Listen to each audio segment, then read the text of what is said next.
안녕하세요. 알고리즘 투자자이자 퀀트 금융 데이터 사이언티스트 라일라입니다. 2025년 7월 17일, 오늘도 시장은 상승 마감했습니다. 다우, S&P 500, 나스닥 모두 함께 올랐고, 특히 러셀이 가장 크게 상승하면서 소형주가 강한 탄력을 보이고 있는 시장 환경입니다. 오늘은 어제 크게 올랐던 헬스케어와 부동산 섹터가 하락했고, 기술주, 산업주, 금융주가 가장 강세를 보인 하루였습니다.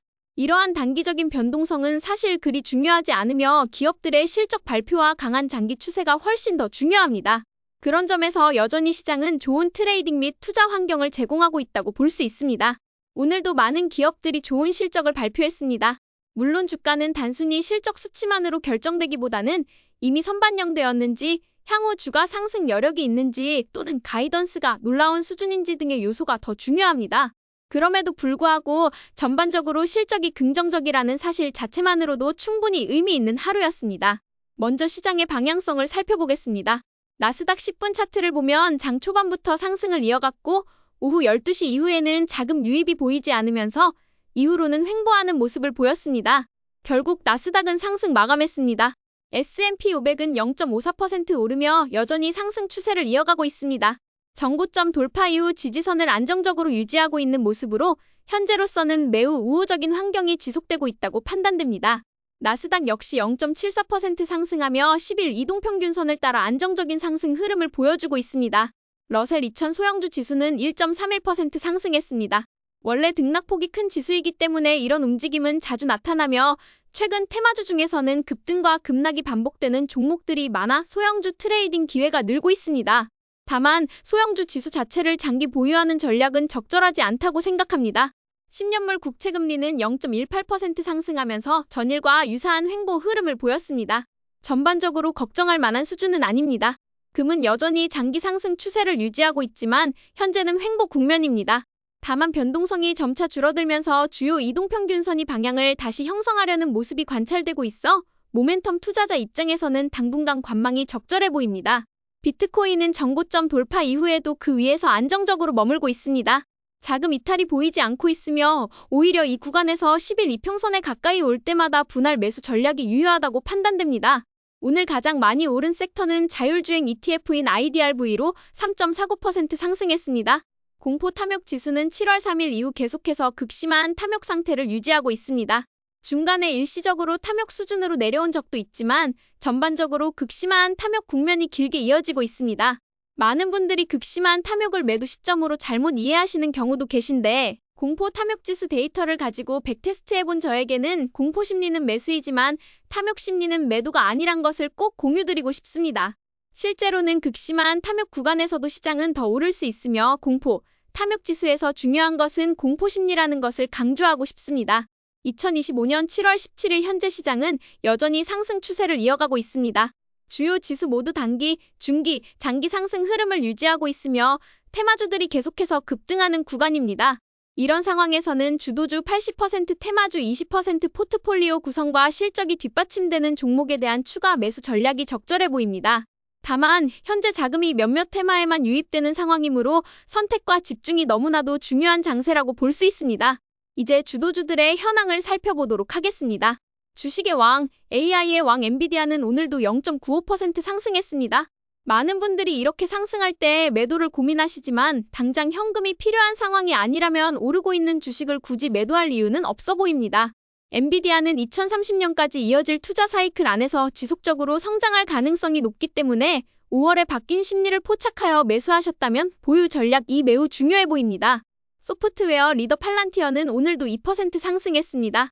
현재 거래량이 적은 상태에서 조용히 우상향하고 있으니 이럴 때는 그냥 상승을 즐기시는 게 좋습니다. 클라우드 리더 마이크로소프트는 오늘 오랜만에 돌파를 보여주며 약 1.2% 상승했습니다. 이제 곧 실적 발표가 예정되어 있어 추가 매수를 할지 기다릴지를 판단해야 할 시점입니다. 그 전까지는 상승 흐름을 즐기시면 됩니다. 테슬라는 이번 주 내내 횡보 중이지만 저점은 꾸준히 올라가고 있습니다. 다음 주 실적 발표 이후 방향성이 나올 가능성이 높기 때문에 그에 따라 추가 매수 여부를 판단하면 좋겠습니다.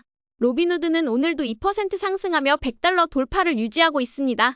이 구간을 계속 테스트할 것으로 보이고 현재처럼 강세장이 이어지는 상황에서 굳이 매도할 이유는 없어 보입니다. 트럼프 대통령의 집권 내내 긍정적인 영향을 받을 수 있기 때문에 보유 전략이 유효해 보입니다. AI 에너지 리더 GE Vernova는 오늘 1.6% 상승했습니다. 시초가에서 많이 올랐다가 상승분을 되돌리고 마감한 점은 아쉬웠지만 실적 발표가 가까워지면서 시장이 관망하는 흐름입니다. 실적은 언제나 리스크 이벤트이기 때문에 실적 전에 베팅하는 것은 바람직하지 않습니다. 실적을 확인한 후 대응하는 전략이 좋습니다. 브로드컴은 오늘 2% 상승했습니다. 큰 자금을 한 번에 투입하기보다는 적립식 매수나 스윙 트레이딩이 적절한 시점입니다. 또 다른 반도체 리더 AMD는 3일 연속 상승을 이어가고 있습니다. 특히 화요일에 강한 돌파가 나왔고 이후 안정적으로 그 돌파 구간을 유지하고 있어 긍정적입니다. 모멘텀이 강한 턴어라운드 주식을 매도할 이유는 없어 보입니다. AI 인프라 리더 오라클도 오늘 강한 돌파를 기록했습니다. 이전부터 상승 조짐을 보였고 여전히 저평가 상태라는 분석이 많기 때문에 추가 상승 여력도 충분하다는 전문가들의 의견이 많습니다. 보유 전략이 유효해 보입니다. 로켓랩은 오늘도 7% 상승했습니다. 숏 포지션과 매수세 간의 치열한 싸움이 계속되면서 급격한 상승이 이어지고 있습니다. 어느 순간 급등이 멈출 수 있지만 4월 중순에 매수하셨다면 보유가 적절해 보입니다. AI 인프라 리더 크리로 테크놀로지는 오랜만에 매도세가 출현했습니다. 2일 연속 하락이긴 하나 큰 거래량이 동반되지 않는 한큰 우려는 없어 보입니다. 다만 다음 주부터 빅테크 실적 발표가 시작되기 때문에 그 영향을 고려한 선제적 움직임일 수 있습니다. 빅테크 실적을 참고하며 관망 전략이 적절해 보입니다. 소형 원자력 리더 뉴스케일 파워는 오늘도 상승 마감했습니다. 눌림목 구간에서의 매수가 적절했으며 최근 4일간 약 20% 상승했습니다. 테마주는 단기 급등 시 일부 수익 실현이 중요합니다. 저가 매수자라면 보유 전략도 나쁘지 않지만 스윙 투자자는 빠른 수익 실현 전략이 중요합니다. 크립토 리더 코인베이스는 오늘도 큰 폭으로 상승했습니다. 여전히 눌림목마다 분할 매수하는 전략이 유효해 보입니다. 반도체 리더 TSMC는 오늘 3.39% 상승했습니다. TSMC로 인하여 오늘 시장 분위기는 매우 좋았습니다. 엔비디아, 브로드컴, AMD, TSMC 중 2개 정도의 보유가 적절해 보입니다. 우주항공 리더 GE 에어로스페이스는 실적 발표 전 이미 돌파를 기록한 후 다시 그 지점으로 조정받았습니다. 2% 하락했지만 큰 의미는 없으며 4월 말 저가에 매수했다면 보유 전략이 유효해 보입니다. 넷플릭스는 실적 발표 이후 현재 약 2% 하락 중이며 특별한 반응은 없는 모습입니다. 이미 주가가 많이 오른 상태이기 때문에 오히려 이 정도의 반응은 매우 건강한 흐름으로 볼 수 있습니다. 넷플릭스는 보통 3에서 4개월 사이클마다 20% 정도 상승하며 연간 기준으로 40에서 50% 상승이 가능한 안정적인 우상향 종목이므로 장기 투자자에게 매우 적절한 종목입니다. 저도 여전히 보유 중입니다. 오늘도 QQQ의 주간 차트를 보면서 마무리하겠습니다. 지금은 상승 추세의 12주 차이며 정고점 탈환 후 4주 차를 진행 중입니다. 대세 상승장의 초기 구간에 해당하며 단기 상승 사이클의 후반기입니다. 현재는 테마주뿐만 아니라 크립토까지 상승이 확산되는 강세장입니다. 이번 사이클에서 수익을 많이 낸 분들은 축하드립니다.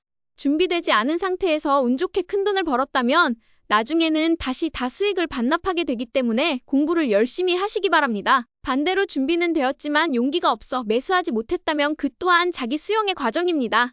시장이 왜 오르는지가 이해가 되지 않아도 받아들여야 하며 그것을 받아들이지 못하고 시장의 추세에 맞서서 싸운다면 결국 잃는 것은 내 돈뿐입니다. 주식시장에서는 내가 틀리고 시장이 항상 옳기 때문에 시장이 기회를 주고 있기 때문에 감사하게 받아들이며 상승을 즐기시기 바랍니다. 이 상승을 즐기되 확신이 없는 종목은 매도하고 주도주와 테마주는 각각 전략에 맞게 대응하는 것이 바람직합니다. 현재는 여전히 주도주 80%, 현금 20% 비중으로 테마주 트레이딩을 병행하며 수익을 극대화하는 전략을 유지하는 것이 가장 좋은 전략입니다. 시장은 언제나 옳고 나는 시장이 허락했기 때문에 돈을 벌 수 있었다는 것을 기억하시기 바랍니다. 오늘도 저희 전략이 재미있으셨다면 좋아요와 구독 버튼 눌러주세요. 지금까지 방구석 헤지펀드 매니저 라일라였습니다.